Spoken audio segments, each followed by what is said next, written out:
When I'd run out of people, it started to escalate. Then I started stealing lawnmowers, cars, bikes, everything. Yeah. You know what I mean? Kids' scooters, anything. I didn't care if you were a kid or a granny. I'd take your wheelchair. Just you know no morals. No morals, no values. I'd take, if I saw something value, I'll take that. Yeah. You know what so I mean? It sounds like you're just madly in love with that drug, getting high, madly in love with escape. I would get away with it.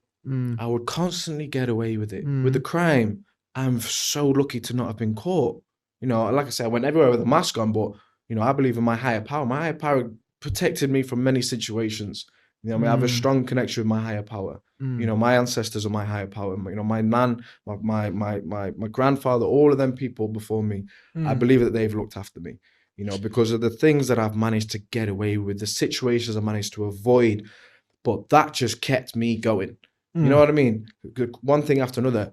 And another thing, I remember when I found out that there was a law on co-ops, a no aggravation policy. Oh, shit. Oh, that was it. Yeah. No aggravation. No, what? So they're not allowed to touch me. They're not allowed to stop me. That was it. I was hitting co-ops after co-ops after co-ops. Yeah. You know what I mean? Food, because I had these people, I had like older people that, you know what I mean? I'd go and take the cheese. Food too. Yeah. What was I asking for? What are some of your most popular orders? Okay, the most popular was steaks. Because this woman had these pit bulls, these like 4 or 5 pit bulls, and she couldn't get out of the house. You know, she was immobile. You know, she couldn't get out of the house. And I'd go and get these steaks. You know, I'd go to the Lidl or Tesco or Co-op. Tesco, I stopped doing it because one time I did a petrol job on them, and I just, you know, I took the petrol left, and then they had my fucking face everywhere. So I didn't go anywhere near Tesco after that. Yeah. But the Co-op's no aggravation policy. Yeah. I thought, oh, perfect. I did the same Co-op multiple times. You know, getting these steaks and then running off down the road, getting 20 quid, go and get my drugs. And that was a repeat process, and I thought, perfect. You know what I mean? I'm not hurting somebody else. It's like a 24-hour job, isn't it? It was, yeah. 24-hour job, man. Doing drugs is a 24/7 job. It was a graft. You know what I mean? Madness, man. You know, go on to that flick again, because you've gone back to your parents. You've moved in. Yeah. Sorry. You're in the den. So sorry, that's it. Yeah. So the flick, a bit of track there, didn't I? So I'm in the den, you know, and one time after about a week, my mum comes up to the field with me with the phone, you know, and she's like, speak to this woman. Oh yeah. I pick up the phone. Who the fuck's this? You know what I mean? Who am I speaking to? Yeah. And this is the woman that basically speaks to people before they come into rehab, to assess them, to see what their behaviors are like, you know, to see, you know, what their problems are, stuff like that. And I'm angry with this woman. You know, I'm getting pissed off. I'm like, I don't care, you know what I mean? She puts the phone down on me. And my mum just looked at me like, what did you just do? You know what I mean? Why did you just do that? Please call her back, begging me to call her back. And I said to her, who is it? Who am I talking to? She's like, this is a rehab in Thailand. Oh, yeah. This is a rehab in Thailand. It's called Hope. Because I knew I wasn't going to I told her, I'm not going to any rehab in England. I'll just run away. Yeah. So as soon as she said to me, Thailand, I thought, I've got no issues there. Oh, you know what I mean? I don't owe anybody money in Thailand. Yeah. You know what I mean? Fresh start. But it was weird because there was no thought of there's no drugs there. You know, I hadn't made that thing that, okay, I'm going to stop. That hadn't started yet. No. Okay. I still wasn't ready to stop. I just thought, ticket to Thailand. Yeah, holiday, Holiday. Incentive in it. Yeah, I wasn't ready, but I could see in my mum's eyes. So I called her back. And I'm like, look, I'm sorry. I didn't know who you were. You know, just apologizing. So she ran me through the process. You know, do I have any history with suicide attempts? I'm like, nope, even though I had. You know what I mean? Do I have any history with psychosis? No, good. You know, just ticking boxes to get in. You know what I mean? And they accepted me. A week later, I'm on the plane, flying off to rehab. They picked me up at the airport. How was that flight? It's I don't know, to be honest, because it's weird, because it's like I was high enough to kind of get through the flight, but I didn't have any drugs on me. Nothing at all, no painkillers or there was nothing. There was Valium, I didn't have any drugs. So it was very weird, you know, that I'd managed to stop. Because with monkey dust, you don't need a detox. It's not like alcohol. You know what I mean? Same as crack. You don't need a detox. You know what I mean? And I'd managed to be on some kind of mental plane. I don't know how to describe it, but I was okay with it. Yeah, it sounds like you had like some an excitement. acceptance. You had some excitement There was in you. excitement, There was a new chapter. Yes, that was it. That's all there must have been, because it was a new chapter. It was a new beginning. I knew that this could be a new start of something new. I still had fear. I was thinking I'm gonna fuck everything up, and that lasted going through, through rehab. Having this constant fear, I'm gonna fuck up. I'm gonna fuck up. I always fuck up. I never finish. I never start. All these negative beliefs, core beliefs about myself. So anyway, they picked me up from the airport straight into rehab, put me in a room, and I just remember thinking, fuck, I'm here. Like, shit. I'm in, you know what I mean? I'm in rehab. Like, this could be the change. You know what I mean? I hadn't met everybody else yet who was in the rehab. There was about 30 people in this rehab.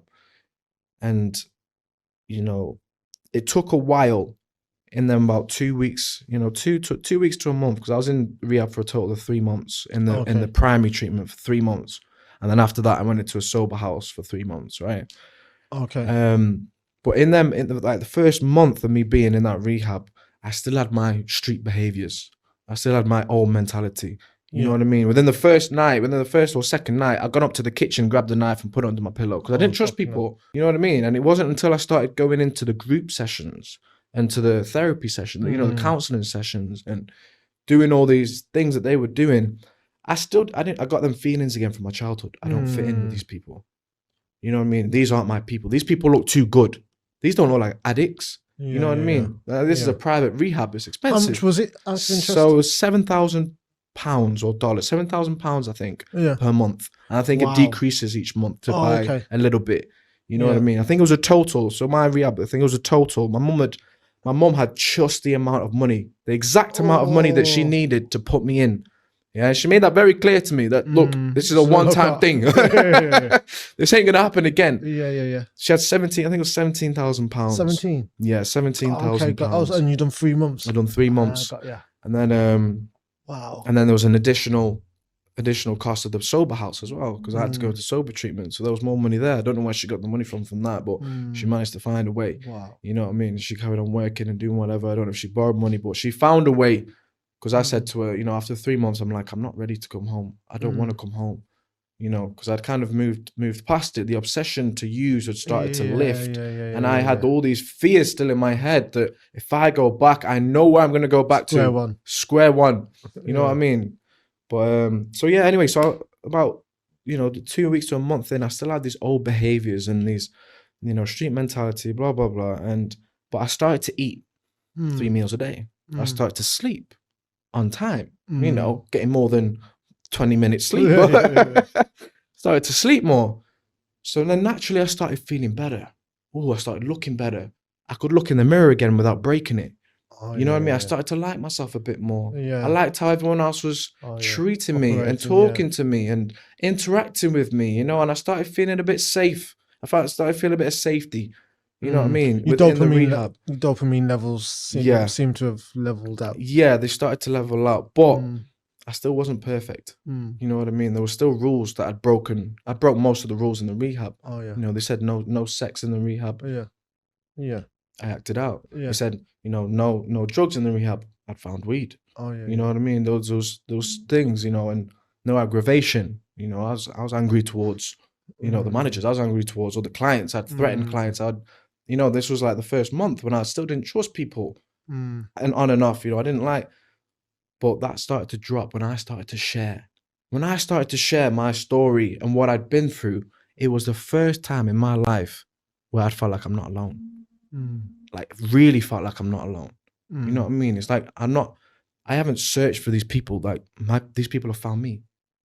You know what I mean? And they've taken me under the wing. I was so afraid to share my story and to share who I really was or what I was going through, because I thought I'm going to get judged. No one's going to like me. They're going to be afraid of me. No one's going to trust me if I tell them the truth. It was all the opposite. I shared my story. I just said, fuck it one day, because we'd do the meetings all the time and I'd be like, pass. Yeah. Insecure.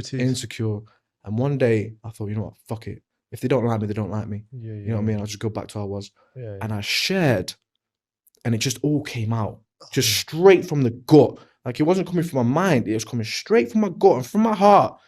And it was just flowing out. And I could feel the weight just releasing from me. It was like having this big bag of bricks. And I was just releasing it brick by brick by brick.